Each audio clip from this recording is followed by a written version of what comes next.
All right. So today should be a relatively laid back, easy session for our projects.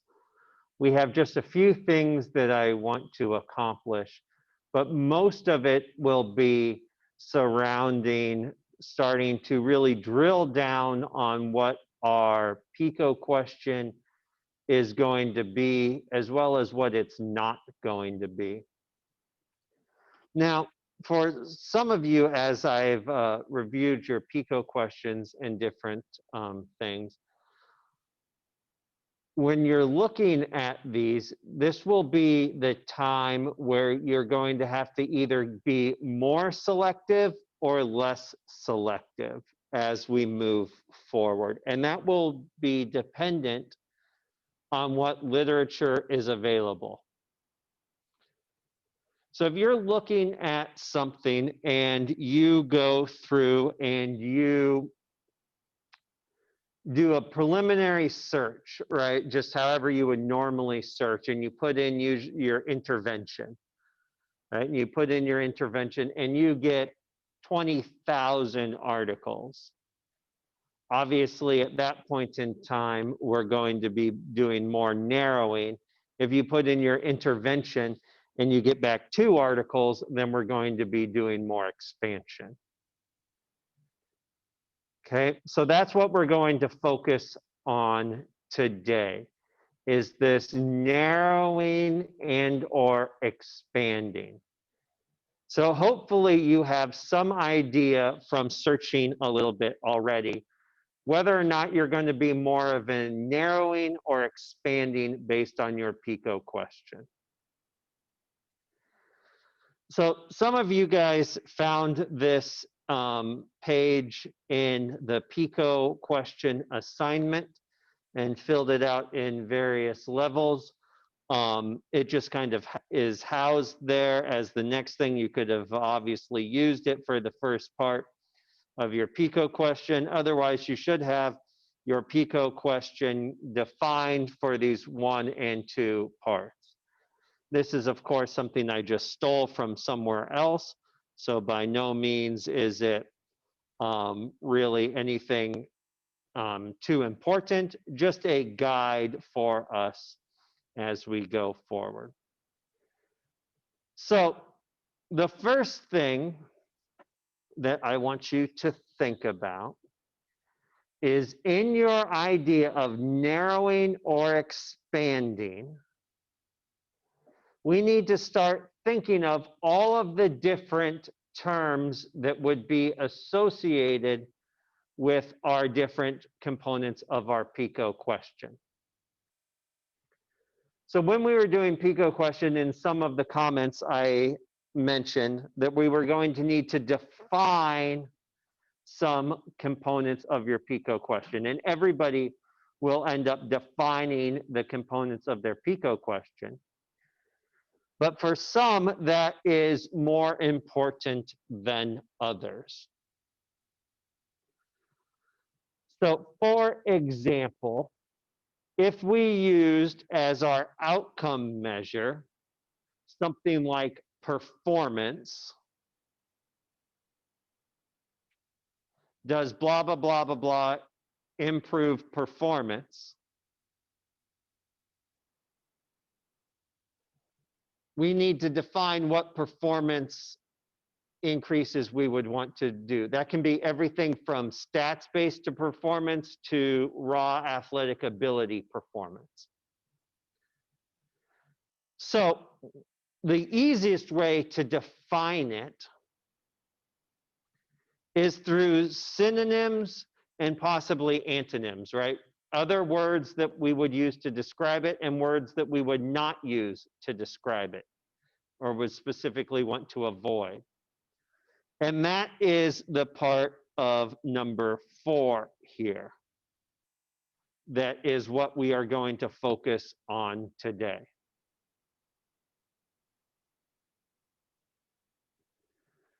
So in your mind, for each of your 4 components of your PICO question, I would like you to think of synonyms and antonyms for that. So does anybody have an example they would like help with?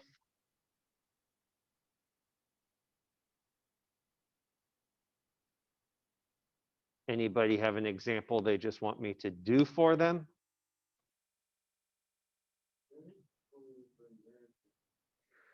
Concurrent training. All right, perfect. So let's start with endurance runners, that's, fairly simple, right? For an endurance runners, we could, for synonyms include things like cross country, distance runners, maybe triathletes, different things like that. Depending on how specific you wanted to get, obviously, once we got into like triathletes, they're doing different things. But those would be some synonyms. Maybe for some antonyms, like there's nothing really crazy in that, obviously like you're not going to confuse distance running with sprints, so you don't really need to include that. But if you wanted to, let's say you were more interested in like endurance running, but not like ultra endurance. So we could like exclude ultra endurance. So like not ultra endurance, those like 24-hour run things that people do. All right, we could also exclude in endurance running, oh gosh, what's the hit fad thing, the like obstacle course type things? We could not exclude that. There's got to be a name for that. What is that? Yeah, all of those sorts of things, but not obstacle course runners, right? Whether you wanted to or not, that would be up to you. But when we look at concurrent training, we're, at that point, one of the big things would be that you would also need to search for like strength training, weight training, and resistance training, because all four of those are often used interchangeably. Obviously, the concurrent implies during, their training aspect, but strength training, resistance training, weight training are often used interchangeably. So if we only search for concurrent training, we might miss articles that discuss concurrent training, but they called it strength training in season. Does that make sense? So you really need to spend some time thinking about what other ways people call this. After that, then you start doing some of the searches, and that's what you're going to need to do also during this time, but only for the purpose of continuing to find more things that they call this. So if we started with concurrent training in endurance athletes, right, and we search for that, we might see some articles that pop up about strength training. And if we hadn't thought about using the term strength training, then we could add that to our list. We need as comprehensive of a list of how people describe what we're looking for as possible. So for each one of your parts of your PICO question, I would like you to make a list of synonyms and antonyms if applicable.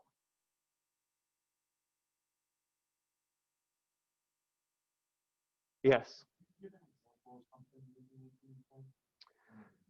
Yeah, so like,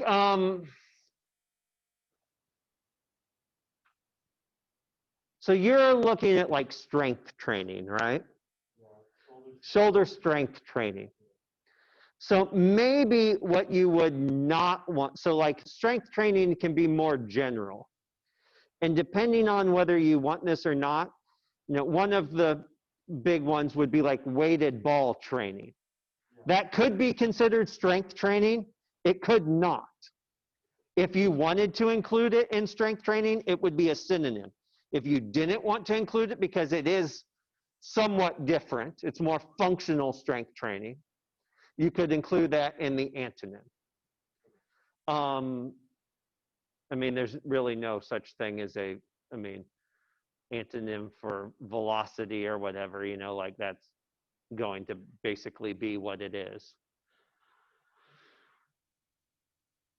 But that's specifically if you have a group of terms that something might sometimes be considered it, but sometimes not. I think that weighted ball is a decent example with that. Just out of curiosity, did you want weighted ball or not weighted ball? Yeah, because there's a lot on weighted ball and it can almost take over the strength training if you wanted to. Correct. Yep. Other questions on your synonym list?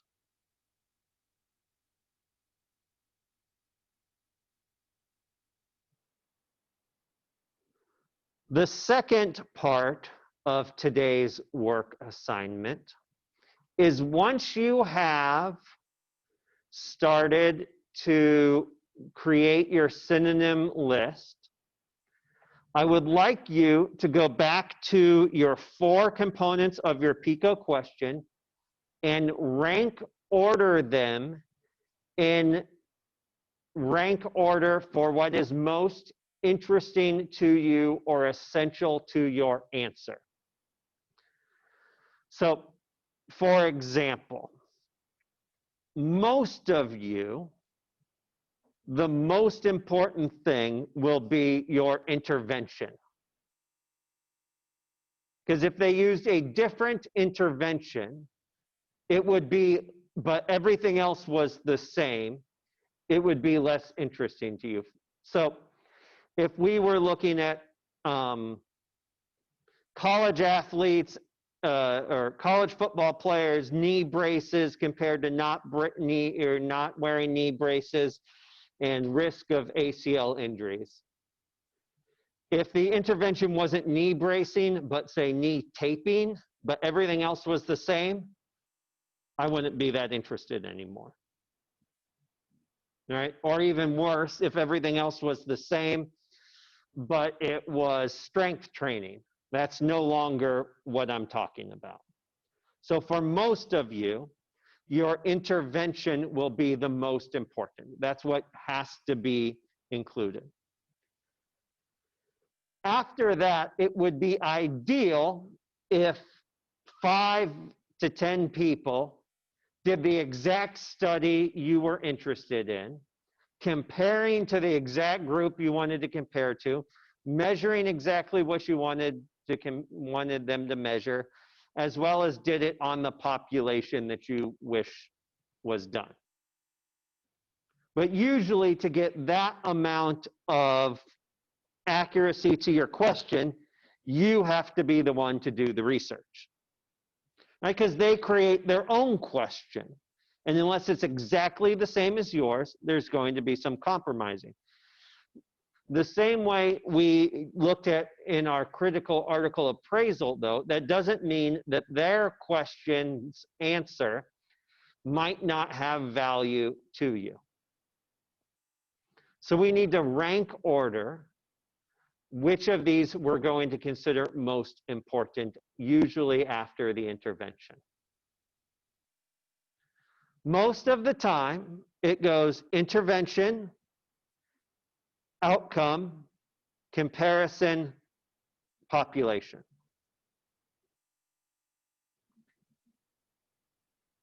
And the reason for that is because that's usually the way that you can best cross-use the information. So let's say I was interested in, college football players.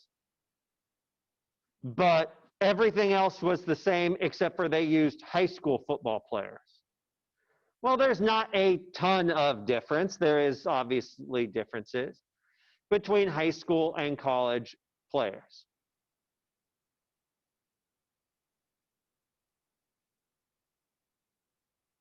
And so at that point, that's least important.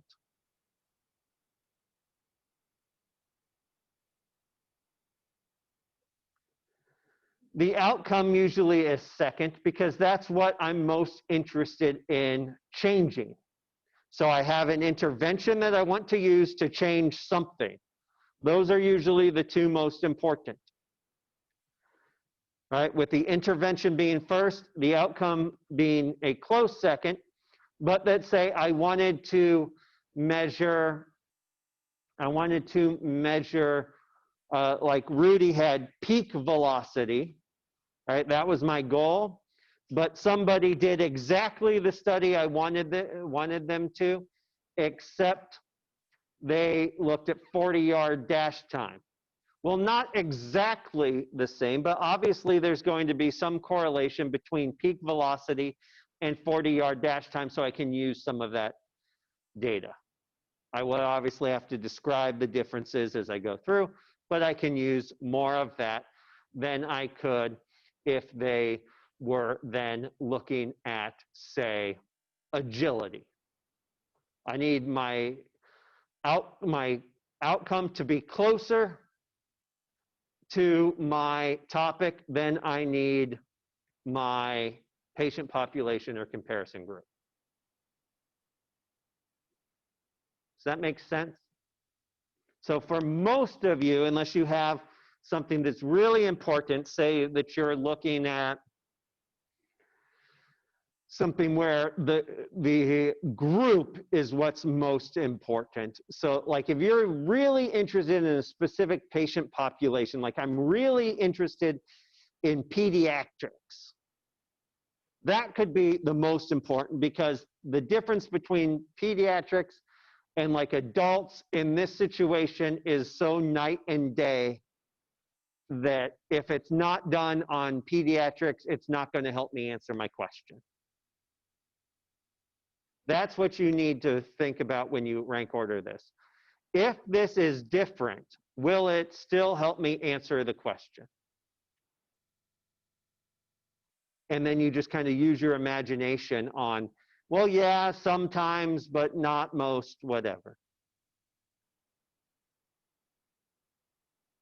So first two things, your synonym list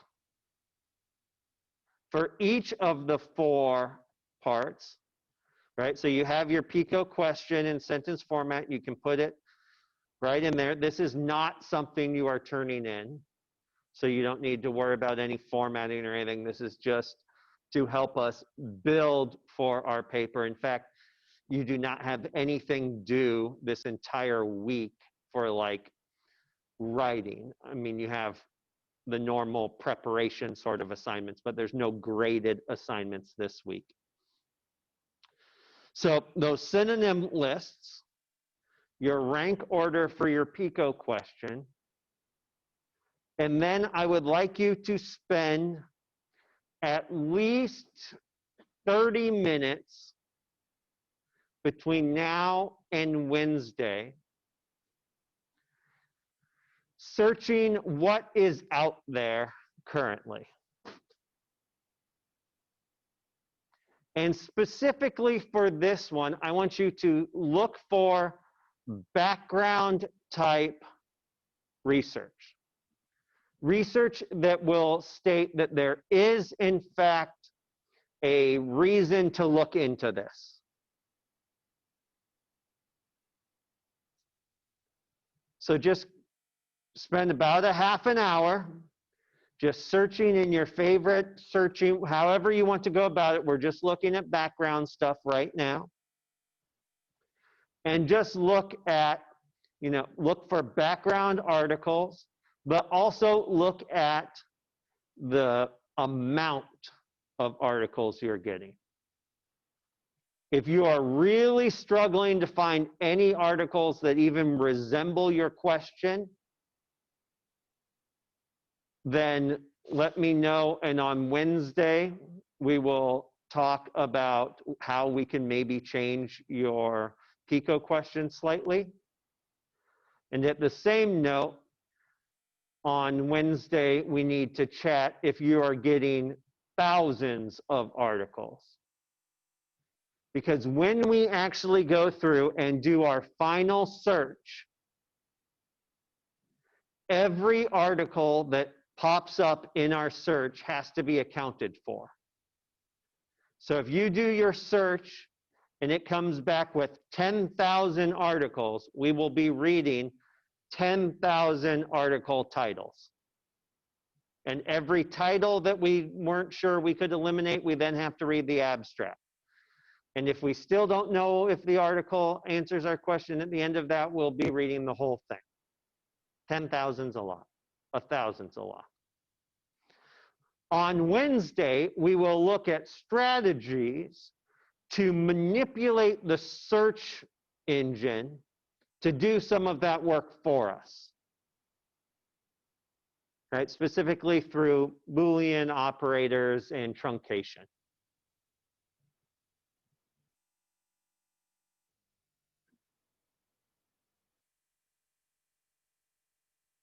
So 3 things I would like you to do during our work time today. First, synonym list. Second, rank order Pico question. Third, half an hour or so of searching, looking for 2 things, the volume of information as well as any really good background articles. If there's a really good article that talks about why this is worth researching, flag that, mark it, you'll want it later. Questions about what we are doing during our work day today?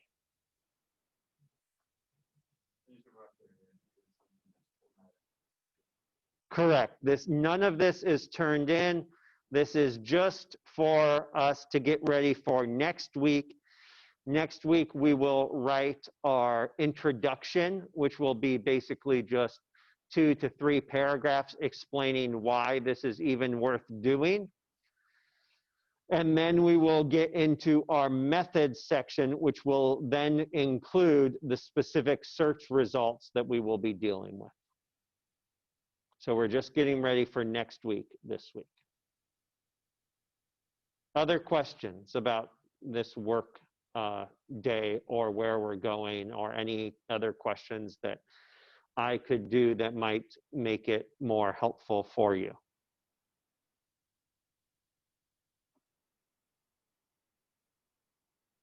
All right, the rest of the time is yours.